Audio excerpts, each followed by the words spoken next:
Hey, I'm Scott, and welcome back to the Practical Kung Fu YouTube channel.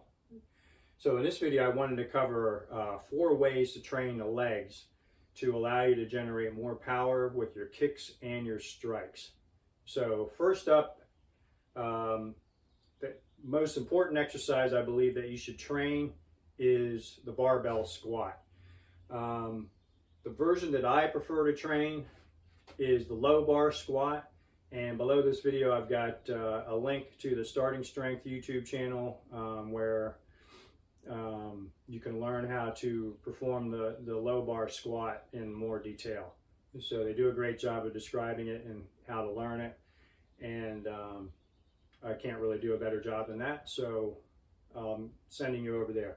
So that low bar squat, the reason why I like to train that is you're training the posterior chain a little bit more than a regular high bar squat. The high bar squat is more quad dominant, and the low bar squat gets the hips and the glutes and the hamstrings a little bit more involved and takes a little bit of pressure off the knees when you do it properly.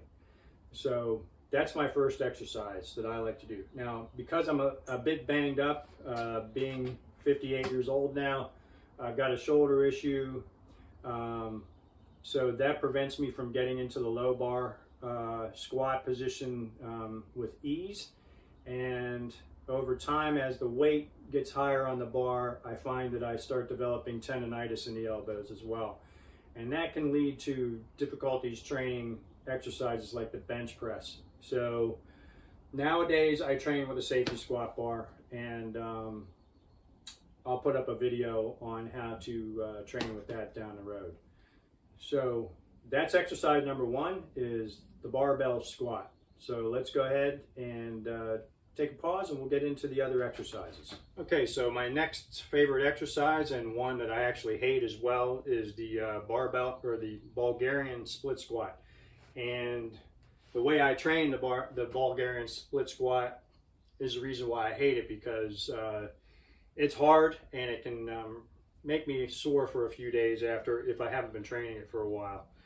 In any event, here's how you perform the Bulgarian split squat. So start off with your feet or your calves backed up to a bench. Touching that bench, step 1 foot forward, step the other foot just in front of that one, place the trail foot on top of the bench, have a slight bend in the waist, and you can have your gaze looking a little bit forward or downward. That's the way I typically do it. And you simply lower yourself down until your trail knee is very close to touching the floor. And then push back up. Now you can add weight to this exercise with either dumbbells or a barbell. I suggest that you need to be training with barbells for a considerable period of time before you want to get into training the Bulgarian split squat with a barbell on your shoulders, because it requires really good balance, and it can be hard to, it's a much more difficult exercise. So the way I do it with the dumbbells, I simply let them hang down by my sides.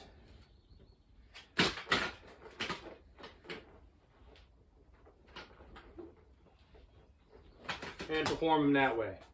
So I typically train this exercise with higher reps, somewhere between 6 and 12, and I'll do multiple sets, especially if I'm only training that exercise on that particular day. Generally speaking, I always train the squat when I train legs.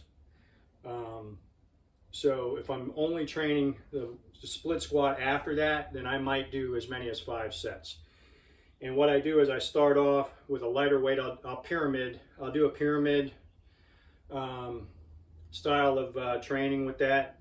So I'll start off with a light weight and 12 reps, increase the weight, do 10 reps, increase the weight, do 8 reps, and then go down to 6 reps. And then my last set, I drop the weight again. I'll drop the weight maybe down to where I was for the first set or for the second set. So whatever that may be, and then I'll do 12 reps. And I'll rest after I've trained both legs for each set. I'll rest about 90 seconds. So when you get through 5 sets like that, your legs will be on fire. It's a great accessory exercise for the squat, I believe. And it trains a few different muscles in there that you won't feel from training the squat. I find that it hits the outside part of my thighs a bit more. Definitely hits the glutes and the upper part of the hamstrings. So that's the Bulgarian split squat. If you're an experienced martial artist, you'll be familiar with this next one, which is the horse stance. So I'm not going to get into how to get into this stance. You probably already know. I prefer, the way I was taught how to get into this stance, I prefer to keep my feet pointed straight forward as much as possible. I don't have the flexibility in my ankles anymore to do that. So if they're turned out a little bit, that's fine.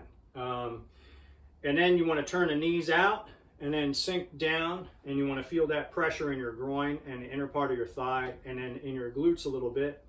And then you hold that stance as long as you possibly can. The way I like to train it is I add weight and then I'll perform multiple sets. So I'll have the weights resting on the upper part of my thigh near the hips, and I'll hold.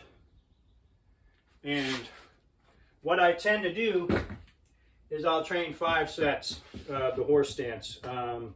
Especially if I go from the squat and I skip the Bulgarians, then I'll go into the horse stance. The first set, I'll hold the stance for 60 seconds with no weight or a light weight, say maybe 5 pounds with the dumbbells. I'll rest 1 minute. I'll hold the next set for 50 seconds. After adding a little weight, I'll add weight again, hold that stance for 40 seconds, add weight again, and hold that weight for 30 seconds. So let's say if I started with 5 pounds, then I go up to 10, 15, 20 for that 4th set, holding it for 30 seconds, resting 1 minute in between sets. So then I'll rest another minute and I'll do a 5th set. I'll drop back down to either the set 1 or the set 2 weight and then hold that stance for a minute. And so you get a pretty good burn in the thighs that way. So the horse stance is a great training exercise, but you have to understand that it's mainly muscle endurance that you're training once you get beyond holding the stance for about 30 seconds. So you can load it up with weight with the dumbbells, but ultimately it's not a practical strength training exercise when you're training for pure strength like you would with the squat. So that's the horse stance. And the last exercise that I like to do in the gym as far as generating power with my kicks and my strikes is any form of plyometrics, really. So the basic plyometric exercise is the jump squat. And you just jump as high as you can.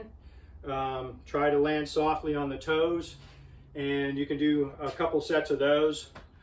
I highly recommend that if you're untrained, if you're completely untrained, which most people watching this are not, that you at least train with barbells and the horse stance for a few months before you start getting into plyometrics. The plyometrics can be a little bit higher impact, so if you got knee issues, a back issue or whatever, you might have to be careful with this kind of training. But plyometrics are great for helping you develop power, overall body speed, and that leads me to the last bit of training that I think is great for helping you generate more power with your kicks and strikes, and that's going outside and doing sprints. So if you can incorporate sprint training into your overall routine, you're teaching the body to move quickly, to move fast, and that sends a signal to the central nervous system that it needs to now and then be able to move very fast and quickly, and that will help translate into more speed with your punches, more speed with your kicks, and ultimately more power when you add that kind of training to strength training. So that's basically how I look at training the legs for improving your overall power for your strikes and your kicks. And hope you liked the video. If you found this content helpful, please subscribe to the channel, hit that like button, and check out practical-kungfu.com, and we'll see you down the road.